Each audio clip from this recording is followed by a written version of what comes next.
Welcome to MMC news.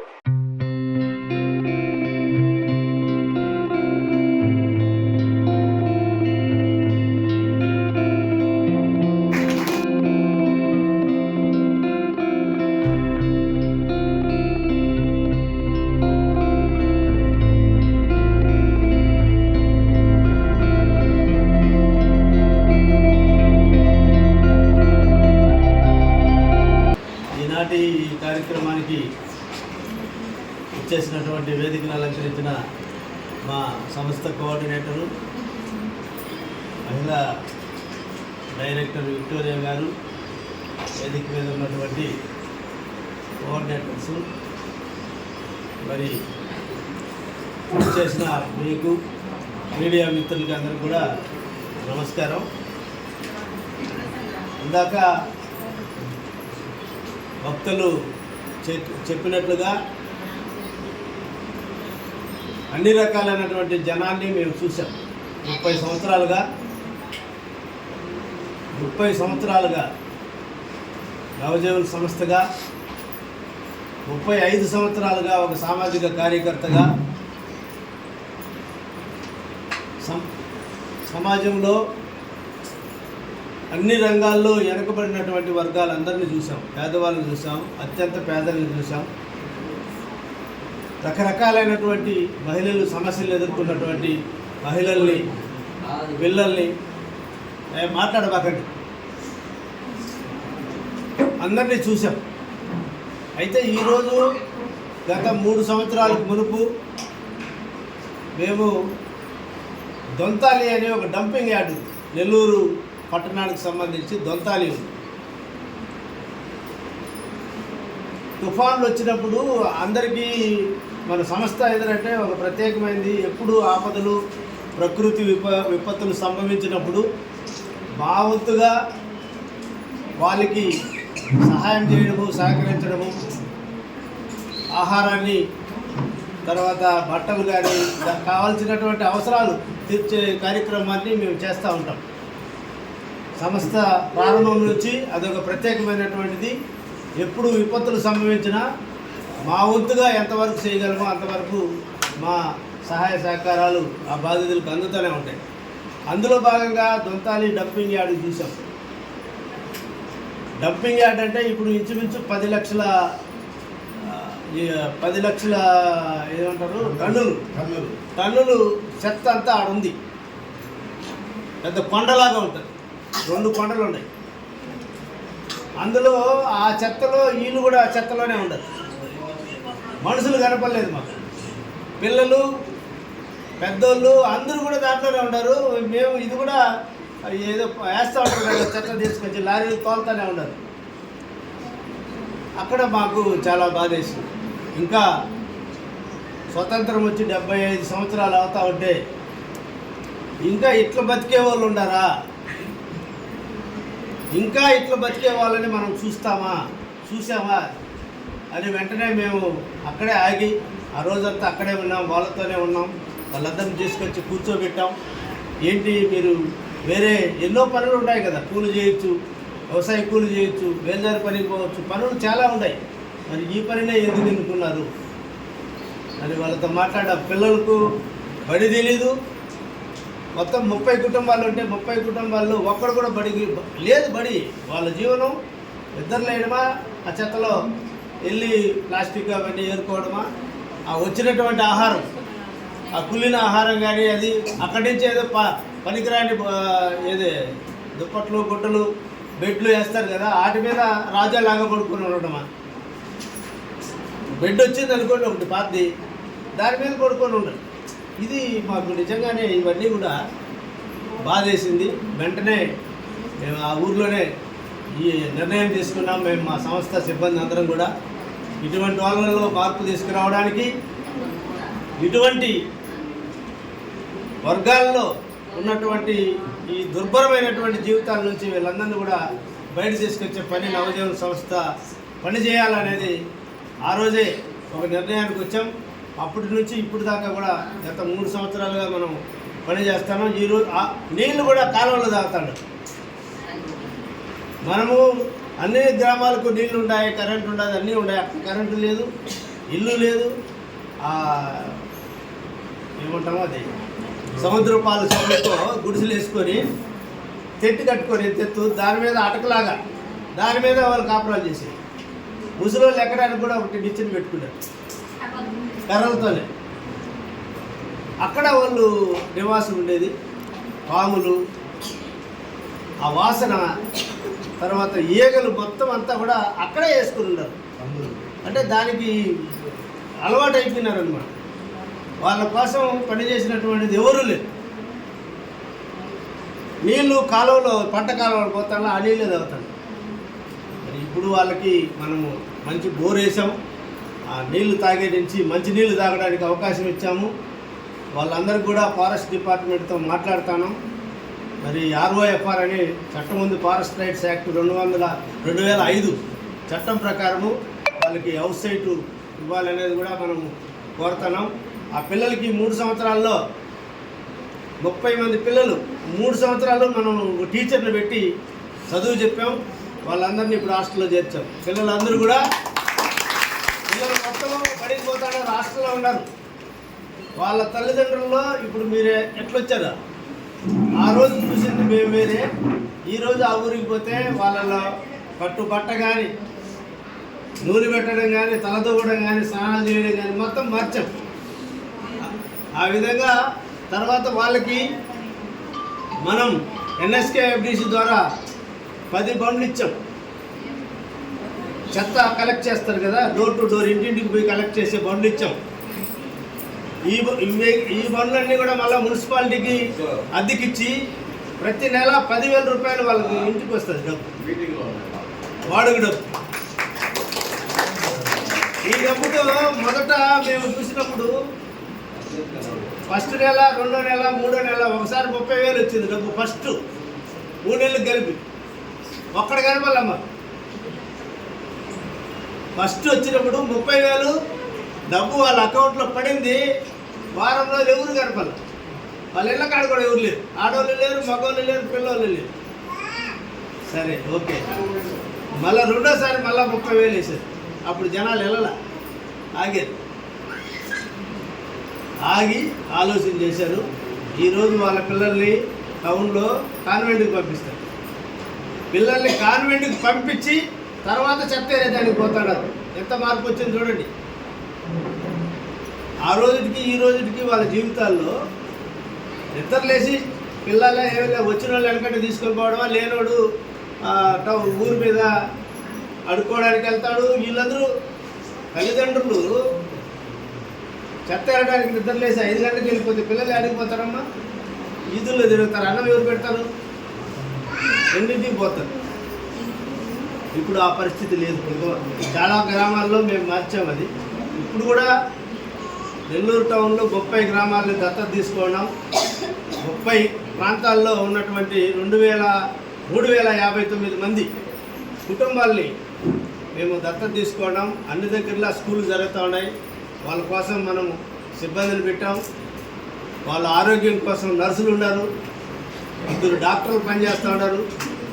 ఇవన్నీ కూడా ఎందుకు చెప్తానంటే ఈ దుర్భరమైనటువంటి జీవితాన్ని నుంచి అందరిలాగా మనం కూడా బతకాలా. అందరిలాగా చెత్త ఏరుకుండే వాళ్ళు వ్యర్థాలను సేకరించే, వ్యర్థాలంటే ఈరోజు టౌన్ ఉంది, టౌన్లో పడేసే చెత్త అంతా వ్యర్థాలంతా సఫాయి కర్మచారీసు మీరు లేకుండా క్లీనింగ్ లేకపోతే ఏమవుతారు? అందరూ ఎవరు వీధిలో ఇంట్లో నుంచి బయట కూడా రాలేదు. కాబట్టి మీకు కూడా ఈరోజు సమాజం గౌరవించడం లేదు. చెత్త ఏరుకునే వాళ్ళు కావచ్చు, చెత్త తోసే వాళ్ళు కావచ్చు, చెత్త క్లీన్ చేసే వాళ్ళు కావచ్చు, సెప్టిక్ ట్యాంక్ క్లీన్ చేసే వాళ్ళు కావచ్చు, వీళ్ళందరూ సమాజానికి గౌరవనీయులైన ప్రధానమంత్రి గారే వాళ్ళ కాళ్ళు కడిగి నీళ్లు చల్లుకున్నాడు. ఎందుకు? వీళ్ళే ఈ దేశంలో ఉన్న పౌరులందరికీ రక్షణ, పౌరులందరికీ ఆరోగ్యాన్ని ఇచ్చేది ఈ జనమే. కాబట్టి వీళ్ళనే మేము మొదట దేవుళ్ళు, వీళ్ళే మాకు మొదట దేవుళ్ళు అని చెప్పి ఆయన వాళ్ళ పాదాలు కడిగి నీళ్లు చల్లుకున్నాడు. కరోనా టైంలో వాళ్ళు మీ ఓటోళ్ళు లేకపోతే శవాల్ని పుట్టిన బిడ్డని, తండ్రిని, బంధువుల్ని ఎవరిని కూడా కానీ వాళ్ళ కుటుంబ సభ్యులు తాకడానికి కూడా రాల. వాళ్ళ దహనం చేసింది ఎవరండి? నేనే. వాళ్ళ దహనం చేసింది వాళ్ళు కరోనా వస్తుందా లేదు జబ్బు వస్తుందా అనుకోకుండా ధైర్యంగా వెళ్ళి వాళ్ళందరినీ కూడా దహనం చేసినటువంటి ఘనత ఈరోజు సఫాయి కర్మచారులది, వేస్ట్ పిక్కర్లది. ఈ పని చేసేటటువంటి వ్యర్థాల్ని శుభ్రం చేసేటటువంటి వాళ్ళే ఆ పని చేశారు. కాబట్టి ఆ గొప్పతనాన్ని ఈ దేశంలో మోడీ గారు ఒక్కరే గౌరవించారు, గమనించారు, గుర్తుపుచ్చుకున్నారు. ఆయన చేశాడు. దీన్ని మనము ఆయన మనందరి తరఫున కూడా ధన్యవాదాలు చెప్పాలి ఒకసారి. ఎందుకంటే ఇది సామాన్యమైనటువంటి విషయం కాదు. ఈ సఫాయి కర్మచారి అనేవాళ్ళు కానీ లేకపోతే ఏ పట్టణంలో ఉండే ప్రజలకు ఆరోగ్య భద్రత లేదు. కాబట్టి మనము ఆ క్యాండిల్ లాగా కరిగిపోతూ వాళ్ళ ఆరోగ్యం కోసం, పట్టణాల్లో ఉండే ప్రజల ఆరోగ్యం కోసం మన ఆరోగ్యాన్ని తాకట్టు పెట్టుకొని లాస్ చేసుకుంటా, మన ఆరోగ్యాన్ని కుంచుకుంటా చేసినప్పుడు ఆ సమాజం కూడా మనల్ని గౌరవించాల్సిన అవసరం ఉంది. డిగ్నిటీ ఆఫ్ లేబర్ అని బాబాసాహెబ్ అంబేద్కర్ గారు చెప్పారు. అంటే మనం చేసే పని కూడా గౌరవించబడాలి. మరి ఆ జనం కోసం మనం పని చేసినప్పుడు మనం ఎక్కడైనా నీళ్ళు అడిగితే ఇస్తారా? దగ్గరికి రానిస్తారా? నీళ్ళు ఎవరు దగ్గరికి రానేరు. ఇది అవమానకరమైనటువంటి పరిస్థితి. మనం ఈ సందర్భంగా సమాజానికి కూడా మేము ఇచ్చేటటువంటి సలహా కానీ పిలుపు కానీ మీ ప్రాంతాల్లో ఉన్నటువంటి సఫాయి కర్మచారులు కానీ వ్యర్థాలను సేకరించే వాళ్ళని గౌరవించండి అంటే మేము నెత్తుకు ఇంట్లో పెట్టి నట్టెంట పెట్టి వాళ్ళకు పీటలు ఏమని చెప్పట్లేదు. కనీసం పలకరించండి, నీళ్ళు అడిగితే ఇవ్వండి, ప్రేమగా పలకరించండి, చేదరించుకోకండి. వాళ్ళు లేకపోతే సమాజంలో పరిశుభ్రత లేదు, ఆరోగ్యమే లేదనేది సందర్భంగా తెలియజేస్తున్నాం. కాబట్టి మీ బ్రతుకుల కోసం, ఈ బ్రతుకుల్లో మార్పు తీసుకురావడం కోసం ఈరోజు national Safai Karmachari finance and development corporation NSKFDC, ఇది సెంట్రల్ గవర్నమెంట్లో ministry of social justice and empowerment అనే మంత్రిత్వ శాఖ కింద ఉంటుంది.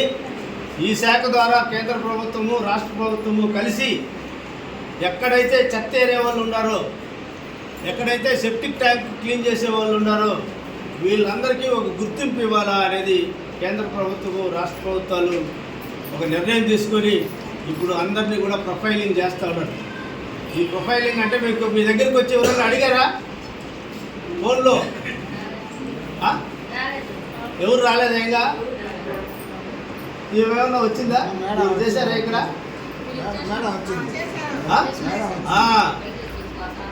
వీళ్ళు మా సంస్థ నుంచి చేస్తూ ఉన్నారు. ఇప్పుడు ఎవరైతే ఫోన్లో చేయాలని అంటే మీకు ఆధార్ కార్డు ఉండాలా, మీ ఫోను ఆధార్ లింక్ అయి ఉండాలా, తర్వాత మీకు బ్యాంక్ అకౌంట్ ఉండాలా. ఇవన్నీ ఉన్నప్పుడు మాత్రమే మిమ్మల్ని ప్రొఫైలింగ్ చేస్తారు. ఈ ప్రొఫైలింగ్లో మీరు వెళ్ళినప్పుడు మీకు సెంట్రల్ గవర్నమెంట్ నుంచి మీకు నేరుగా గుర్తింపు కార్డు వస్తుంది. ఎందుకంటే ఎక్కడ చూసినా దొంగలు ఉన్నారు. మీరు ఏరుకుంటా ఉంటే ఎవరోనని చెప్పి కొట్టచ్చు, లేదా పోలీసులు అడగచ్చు. కాబట్టి మీకు ఒక కార్డు, మీకు ఒక గుర్తింపు కార్డుని గవర్నమెంట్ తరఫున సెంట్రల్ గవర్నమెంటే ఇస్తుంది. త్వరలో వస్తాయి. ఎవరైతే అది చేసుకున్నారో ఇంకా మిగతా బ్యాలెన్స్ ఉండే వాళ్ళు కూడా చేస్తారు. అది మున్సిపాలిటీ కమిషనర్స్లు కూడా దీనికి సపోర్ట్ చేస్తూ ఉన్నారు. కాబట్టి అది జరుగుతుంది. తర్వాత మీకు ఇక మీదట చేతులతో మీరు డైరెక్ట్గా ఆ వ్యర్థాల్లో చేతులు పెట్టకూడదు అనేది ఉద్దేశం. అందుకని మీకు PPE కిట్ కూడా ఇస్తారు. ఆ కిట్లో బూట్ ఉంటుంది, జాకెట్ ఉంటుంది, తర్వాత ఉక్కు తీసేదానికి ఉక్స్ ఉంటాయి, చేతులకు కూడా బ్లౌజ్ ఉంటుంది. ఇవన్నీ కూడా మీకు రక్షణ కవచాలు. అవన్నీ వాడితేనే మీరు ఆ చెత్తలోకి వెళ్ళి నేరుగా వచ్చి బిడ్డకు పాలు ఇస్తారు. కాబట్టి మీతో పాటు బిడ్డ కూడా అనారోగ్య పాలు అవుతుంది. అటు కాకుండా ఉండాలనే ఉద్దేశంతో ప్రభుత్వము మంచి నిర్ణయం తీసుకున్నారు. అంతేకాకుండా మిమ్మల్ని పొదుపు గ్రూపుల్లో ఎవరైతే ఉంటారో ఇప్పుడు మీరు ఎట్లా భుజాన్ని వేసుకొని కదా తీసుకొస్తారో కలెక్ట్ ఏరి పోయి గోతం ఎత్తుకొని పోయి ఎంత ఏరుతారు, 20 కేజీలు ఏరుతారేమో రోజు. అటు కాకుండా మీకు బండ్లు ఇచ్చి టాటా ఏసీ బండి కానీ చెక్క బండి కానీ ఇచ్చి మళ్ళీ మీరు ఎక్కువ కలెక్ట్ చేసుకొని అవంతా ఒక దగ్గర పెట్టి మిమ్మల్ని డ్రై వేస్ట్ కలెక్షన్ సెంటర్స్ అని మీ గ్రూపుల్లోనే చేసి మీరు ఏరిందంతా కూడా అందరూ ఏరింది ఒక దగ్గర పోగు చేసి సెగ్రిగేషన్ చేసి ఇప్పుడు ఎంఆర్ఎఫ్లో పనిచేసే వాళ్ళు ఉంటారు. ఆ విధంగా మీ దగ్గరే చేపించి దాన్ని వారానికి ఒకసారో 2 వారాలకు ఒకసారో డైరెక్ట్గా కంపెనీలకి అమ్మి ఈరోజు వచ్చిన 10 రూపాయలు కాకుండా రేపు ఈ రూపంలో చేసినప్పుడు 100 రూపాయలు వస్తుంది. ఇట్లా ఆదాయ వనరుల్ని మీకు పెంచే మార్గాల్ని ప్రభుత్వము మాలాంటి సంస్థలు అందరూ కలిసి ఒక నిర్ణయం తీసుకొని ముందుకు పోవడం జరుగుతూ ఉంది. కాబట్టి అంతేకాకుండా మీకు ఈరోజు టౌన్లో ఇంటింటికి చెత్త కలెక్షన్ చేస్తూ ఉన్నారు. ఇవంతా వేరే వాళ్ళ బండ్లు కావచ్చు, ప్రభుత్వమే కావచ్చు. రేపు ఈ చెత్త ఎవరైతే వేరే వాళ్ళు ఉన్నారో వీళ్ళందరికీ ఆ బండ్లు ఇచ్చి ఆ బండ్లు ద్వారా చెత్త మీరే కలెక్ట్ చేసి ఆ డబ్బులు మీరు కలెక్ట్ చేసుకోవాలనేది మన ఒక ఆలోచనగా ముందుకు పోతా ఉంది. అందులో భాగంగానే మీలో ఎవరైనా డ్రైవింగ్ నేర్చుకునేదానికి ఆడవాళ్ళు కానీ మగవాళ్ళు కానీ ఉంటే మేము నేర్పిస్తాం. ఇప్పుడు నెల్లూరులో ఇప్పుడు 22 మంది నేర్చుకుంటూ ఉన్నారు. ఈ 22 మందికి మళ్ళీ ఉద్యోగాలు ఇస్తాం. మున్సిపాలిటీలోని ఉద్యోగం 15,000 జీతం.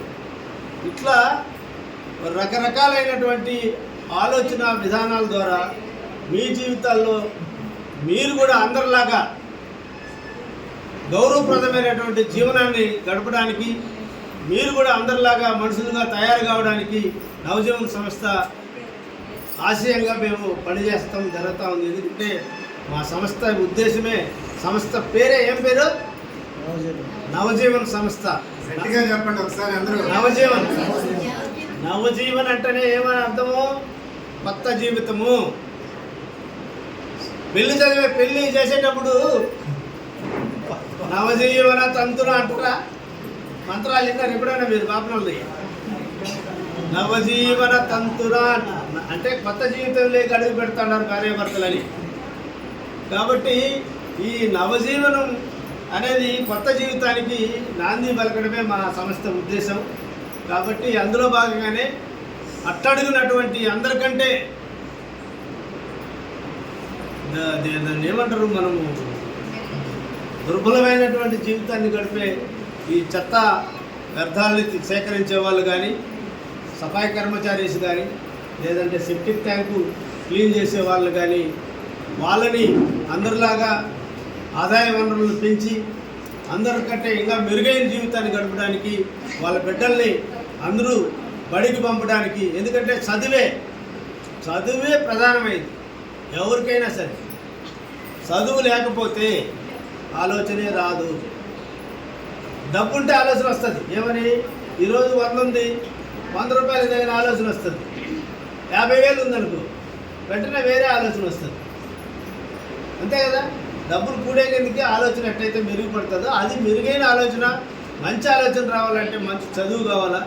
కాబట్టి బిడ్డలందరూ మీ పిల్లలుగానా మీరు కానీ మీ తల్లిదండ్రులు మిమ్మల్ని చదివించుంటే మీరు చెత్తారు వేరే పనులకి వెళ్ళింది, ఖచ్చితంగా వేరే పనులకి వెళ్ళిందరు మారింది. కాబట్టి అందరూ కూడా చదవాలి. మీ బిడ్డల్ని రేపు మా జీవితాలు ఎలా ఉన్నాయి, మా బిడ్డల్ని చదివించాలనే కంకణం కట్టుకోండి. ఈ సందర్భంగా మీరు అందరూ కూడా ఒక ప్రమాణం చేసి వెళ్ళండి, మా బిడ్డలను చదివిస్తామని. చదివించడానికి సరైనటువంటి అవకాశాలు ప్రభుత్వంలో ఉన్నాయి, ఒకప్పుడు లేవు. ఈరోజు మెరుగైనటువంటి అవకాశాలు ఉన్నాయి. మీరు చదవడానికి 3వ తరగతి నుంచే హాస్టళ్ళు ఉన్నాయి, 3వ తరగతి నుంచే హాస్టళ్ళు ఉన్నాయి. ఇంగ్లీష్ మీడియం చదవడానికి కూడా ప్రభుత్వ స్కూల్స్ ఉన్నాయి. కాబట్టి మీరు పంపించడమే మీ చేతుల్లో పని, చదువు చెప్పే పని ప్రభుత్వం దగ్గర ఉంది. కాబట్టి ఈ అవకాశాన్ని కూడా మీరు ఉపయోగించుకోవాలని సందర్భంగా తెలియజేస్తూ ఆరోగ్యంగా ఉండండి, ఆనందంగా ఉండండి. ఆదాయాన్ని పెంచుకునే మార్గాల్ని మేము మీకు ప్రభుత్వంతో కలిపి ఏ రూపంలో ముందుకు పోగలమో నిర్ణయం తీసుకొని ముందుకు తీసుకొస్తామని ఈ సందర్భంగా తెలియజేస్తూ సెలవు.